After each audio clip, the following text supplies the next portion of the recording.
इतनी रात को बाहर दरवाजा कौन बजा रहा है? इतना कहकर पायल चिड़िया चुप हो जाती है, मगर बाहर से कोई आवाज नहीं आती। पायल चिड़िया दरवाजा खोल देती है, मगर बाहर उसे कोई दिखाई नहीं देता। वो दरवाजा बंद कर देती है। शोर की वजह से उसका छोटा बेटा भी नींद से जाग चुका था। माँ, क्या बात है? इतनी रात को दरवाजा कौन बजा रहा था? पता नहीं पीलू बेटा, जब मैंने दरवाजा खोला तो बाहर कोई नहीं था। शायद ये मेरा वहम है। दरवाजा हवा की वजह से बजा होगा, क्योंकि बाहर हवा भी बहुत चल रही है। मगर थोड़ी ही देर बाद पायल चिड़िया के पड़ोसी कौवों का भी दरवाजा खटकता है। वो दोनों भी उठ जाते हैं। कालू जी, इतनी रात को कौन आ गया दरवाजे पर? जाइए जाकर देखिए। नो बाबा नो, मैं नहीं जाता दरवाजे पर। मैंने सुना है कि इतनी रात को सिर्फ भूत और चुड़ैल ही दरवाजा खटखटाते हैं। डरपोक कहीं के, खिड़की से ही देख लो, मत खोलो दरवाजा, बाहर कौन है? फिर इसके बाद कालू कौवा खिड़की से देखने लगता है, मगर इसे बाहर कोई दिखाई नहीं देता। कल्लो कल्लो, बाहर तो कोई दिखाई नहीं दे रहा। देखा कल्लो, मैंने तुमसे कहा था ना, ये काम किसी भूत या चुड़ैल का ही हो सकता है। भूत? चुड़ैल? कालू जी, ऐसी बातें करके आधी रात को डराओ तो ना, मेरा मासूम सा दिल बैठ रहा है। अरे वाह, ये तो मैं पहली बार सुन रहा हूँ। एक चुड़ैल दूसरी चुड़ैल से डर रही है। कालू जी, शर्म करो, अपनी इतनी सुंदर पत्नी को चुड़ैल कह रहे हो। जाओ, मैं तुमसे बात नहीं करती। आधी रात के समय सब पक्षियों की तरह रानी चिड़िया भी अपने घोंसले में सुकून से सोई हुई थी। अचानक ही दरवाजा खटकने की आवाज सुनकर रानी चिड़िया और उसके बच्चों की आंख खुल जाती है। मम्मा, इस समय दरवाजे पर कौन हो सकता है? बच्चों, कल मीनू मौसी की तबीयत ठीक नहीं थी, लगता है वो होंगी दरवाजे पर। मैं जाकर देखती हूँ। मम्मा मम्मा, दरवाजा ना खोलना। कल दीदी ने कहानी सुनाई थी, उसमें एक चुड़ैल होती है और आधी रात को पक्षियों का दरवाजा खटखटाती है और फिर उन्हें खा जाती है।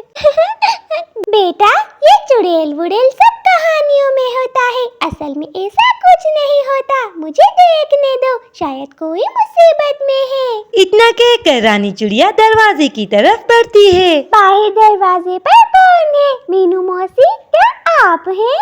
इतना कहकर रानी चिड़िया दरवाजा खोल देती है। दरवाजे पर कल्लो कव्वी होती है। हेलो बहन, इस समय क्या बात है? तुमने तो हमें डरा ही दिया था। रानी, डरने की बात तो है, मैं तुम्हें सूचित करने आई हूँ कि हमारे जंगल में दरवाजा खटखटाने वाली चुड़ैल घूम रही है। अगर कोई तुम्हारा दरवाजा खटखटाए तो मत खोलना। हेलो बहन, ये आप क्या कह रही है? कम से कम इस समय बच्चों के सामने तो ऐसी बातें ना करें। मेरे बच्चे पहले ही डरे हुए हैं और ये भूत वूत कुछ नहीं होता। आप तो ऐसे ही डर रही हैं। रानी, कोई बात नहीं, भले तुम मेरी बात का विश्वास ना करो। जब तुम्हारे दरवाजे पर चुड़ैल आएगी तो फिर तुम्हें पता चल जाएगा। रानी से इतना कहने के बाद कल्लो कव्वी वहाँ से चली जाती है। अगली सुबह ये बात जंगल में आग की तरह फैल जाती है कि जंगल में रात को दरवाजा खटखटाने वाली चुड़ैल आई है। दोस्तों, मैं तो कहती हूँ हमें ये जंगल ही छोड़ देना चाहिए, वरना वो चुड़ैल हमें एक एक करके खा जाएगी। हाँ हाँ, कल्लो बिल्कुल ठीक कह रही है। मुझे तो बहुत डर लगता है चुड़ैल से। देखो दोस्तों, चुड़ैल वुड़ैल कुछ नहीं होता, तुम्हें डरने की कोई जरूरत नहीं है। मेरे पास एक आइडिया है। हम सब रात को छुप जाएंगे और फिर देखेंगे कि ये शरारत हमारे साथ कौन कर रहा है। मुझे विश्वास है कि हम सब उसे पकड़ लेंगे, बस हमें हिम्मत से काम लेना होगा। कालू भैया और कल्लो बहन, हमें रानी की बात मान लेनी चाहिए। ऐसे अपने घर छोड़ना मसले का हल नहीं है। ठीक है दोस्तों, अगर तुम सबकी यही इच्छा है तो हम सब ऐसा ही करेंगे। और फिर रात होते ही प्लान के मुताबिक वो सब पक्षी रानी चिड़िया के घर के बाहर छिप जाते हैं। और वो सब क्या देखते हैं कि उड़ता हुआ एक कबूतर रानी चिड़िया के घर के बाहर आता है और वो जोर जोर से रानी चिड़िया का दरवाजा खटखटाने लगता है। तभी वो सारे दोस्त उस कबूतर को रंगे हाथों पकड़ लेते हैं। तभी वो सारे दोस्त ये देखकर हैरान रह जाते हैं कि वो कबूतर कोई और नहीं बल्कि उनके बचपन का दोस्त बंटी कबूतर था। अरे बंटी, तुम विदेश के जंगल से कब लौटे? और ये तुम थे जो हमारे साथ मजाक कर रहे थे। अरे हाँ, ये तो हमारा दोस्त बंटी है। मगर बंटी, तुम हमारे साथ ऐसा क्यों कर रहे थे? हा हा हा हा हा। दोस्तों, तुम सब डर गए ना? दरअसल मैं विदेश के जंगल में रह रहकर बोर हो गया था, इसीलिए मैं वापस आ गया। मगर जब मैं वापस लौटा तो मेरे दिमाग में एक आइडिया आया कि क्यों ना अपने बचपन के दोस्तों के साथ हंसी मजाक किया जाए। मगर तुम सबको मेरी वजह से तकलीफ पहुंची, इसकी वजह से मैं तुम सबसे माफी मांगता हूँ। कोई बात नहीं बंटी, दोस्तों के बीच हंसी मजाक तो चलता ही रहता है। मगर हम सच में बहुत डर गए थे। फिर वो सारे दोस्त मिलकर हंसने लगते हैं। प्यारे दोस्तों, प्लीज वीडियो को लाइक और चैनल को सब्सक्राइब करें। आपका धन्यवाद। जो लगता है बारिश आने वाली है, हमें जल्दी जल्दी घर चले जाना चाहिए, क्योंकि अगर बारिश आ गई तो हमें घर जाना बहुत मुश्किल हो जाएगा। कोई है? कोई मेरी मदद करो, मैं बहुत मुश्किल में हूँ। बच्चों, तुमने ये आवाज सुनी? लगता है कोई मुसीबत में है, हमें चलकर देखना चाहिए। मगर माँ, मौसम तो बहुत खराब है, अगर हमने घर जाने में देर कर दी तो बारिश भी हो सकती है, फिर हम सब अपने घर कैसे जाएंगे? नीलम बेटा, तुम बिल्कुल ठीक कह रही हो, मगर हम किसी को मुसीबत में तो नहीं छोड़ सकते, इसीलिए हमें चलकर देखना चाहिए। इसके बाद जब पायल चिड़िया उड़ती हुई आगे जाती है तो उसे एक घायल चिड़िया दिखाई देती है जिसके पंख से बहुत खून बह रहा था। चिड़िया बहन, ऐसे मौसम में आप बाहर क्या कर रही हैं? और आपके पंख पर ये चोट कैसे लगी? चिड़िया बहन, मैं अपने बच्चों के लिए दाना लेने जा रही थी कि अचानक शिकारी पक्षी ने मेरे ऊपर हमला कर दिया। मैं बड़ी मुश्किल से अपनी जान बचाकर यहाँ तक पहुँची हूँ, मगर बिल्कुल भी अब मुझसे उड़ा नहीं जा रहा। क्या आप मेरी मदद करके मुझे अपने घर तक पहुँचा सकती हैं? चिड़िया बहन, मौसम भी बहुत खराब हो चुका है और मेरा घर भी बहुत दूर है, मगर मैं आपको मुसीबत में अकेला नहीं छोड़ सकती, इसीलिए मैं आपकी मदद जरूर करूंगी। इसके बाद वो तीनों उस घायल चिड़िया को उठाकर उसके घर की तरफ चल पड़ते हैं। पायल चिड़िया रानी चिड़िया को उसके घर पहुंचा देती है। बहन, आपका बहुत बहुत धन्यवाद, आपने मेरी मुसीबत में बहुत मदद की। ऊपर वाला आपको कभी कोई दुख ना दे और हमेशा आपकी मदद करे। शुक्रिया की कोई बात नहीं रानी बहन, मुसीबत में पक्षी ही पक्षी के काम आते हैं। अच्छा, अब मुझे जाना होगा, वैसे भी मेरा घर बहुत दूर है। इसके बाद वो तीनों अपने घर की तरफ निकल पड़ती हैं, मगर रास्ते में अचानक ही तेज बारिश शुरू हो जाती है। बारिश तेज होने की वजह से वो तीनों एक पेड़ के नीचे बैठ जाते हैं। बच्चों, बारिश बहुत तेज हो चुकी है, अब हम इतनी बारिश में उड़ नहीं पाएंगे, इसीलिए हमें करीबी किसी घर में पनाह लेनी चाहिए। पायल चिड़िया को सामने ही एक घर दिखाई देता है। उड़ते हुए पायल चिड़िया उस घर के पास आ जाती है। वो आगे बढ़ती है और उस घर का दरवाजा खटखटाती है।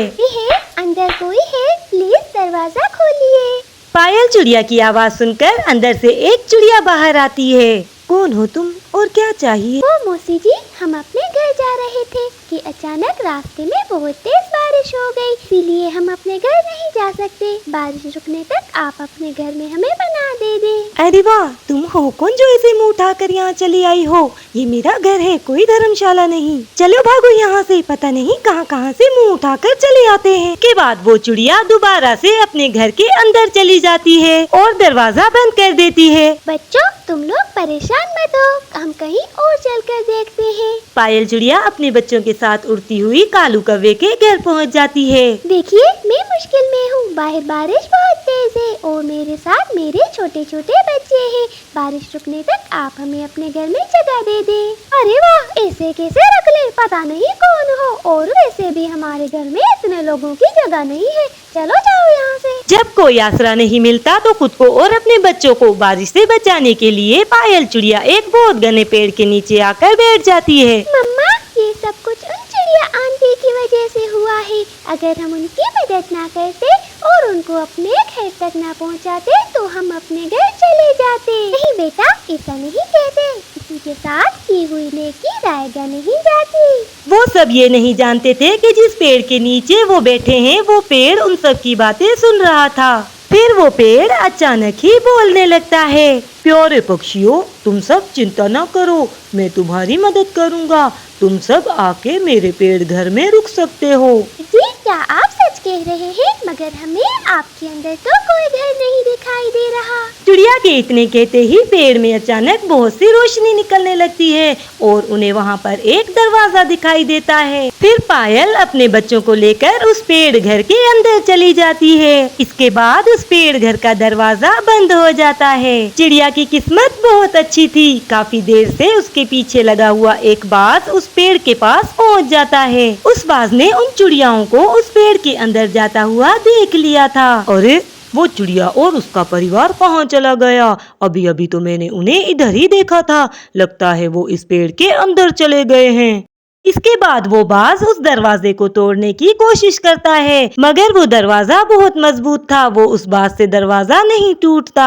ये दरवाजा तो टूट ही नहीं रहा। मेरी भूख भी बढ़ती ही जा रही है। मुझे जल्दी से किसी और पक्षी का शिकार करना होगा। और फिर अचानक ही बाज की नजर कालू कौवे के घर पर पड़ती है, जो सामने ही एक पेड़ पर बना हुआ था। अरे वाह, मिल गया शिकार। ये तो छोटा सा घर है, इसे तोड़ने में तो मुझे जरा देर नहीं लगेगी। इसके बाद उड़ता हुआ बाज कालू कौवे के घर की तरफ चला जाता है। अचानक ही कालू कौवे का घर बुरी तरह से हिलने लगता है। कालू जी देखें, ये हमारे घर को क्या हो रहा है? बाज अपने मजबूत पंजों से उस घर को तोड़ने की पूरी कोशिश कर रहा था। बाज उस घर के दरवाजे को तोड़ने की कोशिश करने लगता है। आखिरकार बाज घर का दरवाजा तोड़कर घर में दाखिल हो जाता है। बाज को देखकर कल्लो और कालू के तो होश ही गुम हो जाते हैं। बाज, कालू जी बचा ले मुझे इस बाज से। मुझे बाज से बहुत डर लगता है। कल्लो, मैं तो क्या, अब कोई भी तुम्हें नहीं बचा सकता इस बाज से। चलो अब मरने के लिए तैयार हो जाओ। उसके बाद वो बाज उन दोनों को खा जाता है।